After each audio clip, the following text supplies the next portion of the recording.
बिना आग के धुआं नहीं उठता, कहावतें यूं ही नहीं बनती, उनके पीछे तथ्य होते हैं।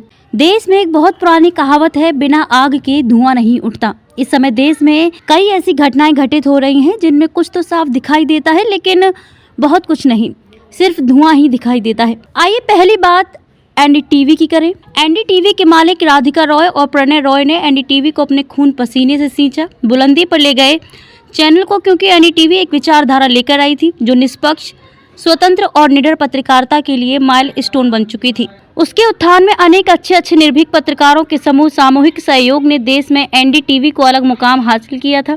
न्यूज चैनल चलाना हंसी खेल नहीं है, करोड़ों की लागत लगती है। एनडीटीवी के शेयर दूसरी संस्था के हाथों में अधिक थी। सरकार एनडीटीवी की स्वतंत्र पत्रकारिता, जो सत्ता से आंखों में आंखें डालकर सत्ता से सवाल कर रही थी, बहुमत की सत्ता की आंखों में इसकी सजगता खटकने लगी थी, तो उद्योगपति अडानी को आगे कर एनडीटीवी के अधिकांश शेयर वाली कंसर्न को अडानी द्वारा खरीद लिया गया। सत्ता की निकटतम अडानी को सत्ता से सवाल पूछना और उनकी कारगुजारियों को जग जाहिर करना मंजूर नहीं था। वे एनडीटीवी को भी गोदी मीडिया बनाना चाहते थे। यह निष्पक्ष निर्भीक पत्रकारिता वाले विजन के लक्ष्यों के विरुद्ध था। इसलिए सबसे पहले प्रणव रॉय और उनकी सहधर्मी पत्नी ने इस्तीफा दे दिया। ऐसा नहीं है कि सत्ता ने रॉय दंपत्ति को सम्मान दिया हो, उनके खिलाफ तमाम बातें सोशल मीडिया पर अनर्गल रूप से चलाकर उनका मनोबल तोड़ने में कमी नहीं रखी थी। मालिक दंपति के इस्तीफे और सत्ता के दबाव को स्वतंत्र पत्रकारिता के झंडा बरादर सहन नहीं कर सके। दरअसल उनका दम घुटने लगा था। जमीर उनका जिंदा हो, वे गुलामी नहीं सहते, गुलामी की जंजीरें तोड़कर आजाद हो जाना पसंद करते हैं। सबसे पहले अपनी विशेष पत्रकार शैली के लिए जाने वाले रवीश कुमार ने इस्तीफा दिया और सोशल मीडिया प्लेटफॉर्म पर आ गए। उनके लाखों प्रशंसक उनसे जुड़े। देश ही नहीं, विदेश में भी रवीश कुमार की ख्याति बढ़ती चली गई, सम्मान मिले।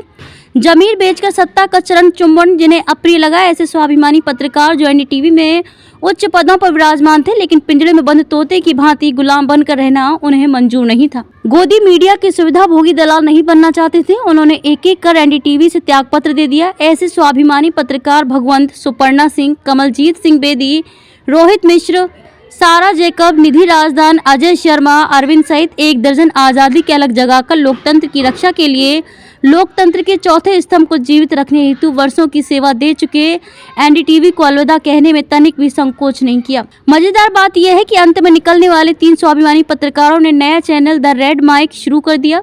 यह नाम उन्होंने एनडीटीवी में अपने हाथ में हमेशा पकड़ी हुई रेड माइक के प्रतीक पर रखा। दूसरी तरफ दिल्ली यूनिवर्सिटी से डॉक्टर लक्ष्मण यादव को उनकी आम्बेडकर और नेहरू विचारधारा होने के कारण निष्कासित कर दिया गया है। तत्संबंध में प्रोफेसर रतनलाल ने विरोध और क्षोभ प्रकट करते हुए कहा कि आरएसएस अब शिक्षा में मनुस्मृति लागू करने में जुटी हुई है ताकि संविधान खत्म किया जा सके।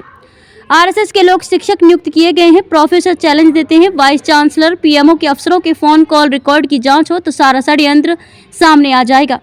यही नहीं, उन्होंने मांग की कि जिन लोगों के अपॉइंटमेंट किए गए हैं उनके सर्टिफिकेट्स की निष्पक्ष जांच की जाए तो सारे के सारे फर्जी निकलेंगे। उन्होंने दलितों, ओबीसी, आदिवासी, वनवासी की राजनीति करने वाले नेताओं से आग्रह किया है कि वे भी इस धर्म युद्ध में न्याय का साथ देने के लिए आगे आएं। बीजेपी राज्य में शिक्षकों को गुलाम समझा जा रहा है, शायद चाटुकारिता कराने की मंशा हो। आरएसएस और बीजेपी की विचारधारा के अलावा संवैधानिक व्यवस्था नहीं चलेगी, अन्यथा शिक्षक दयाशंकर मिश्र को राहुल गांधी पर पुस्तक लिखने पर नौकरी से निकाल दिया गया। क्या ये कार्यवाही लोकतांत्रिक है? मौलिक अधिकारों के हनन का मामला है, लेकिन प्रसाद में डूबी सरकार को नागरिकों के मौलिक अधिकारों से क्या लेना?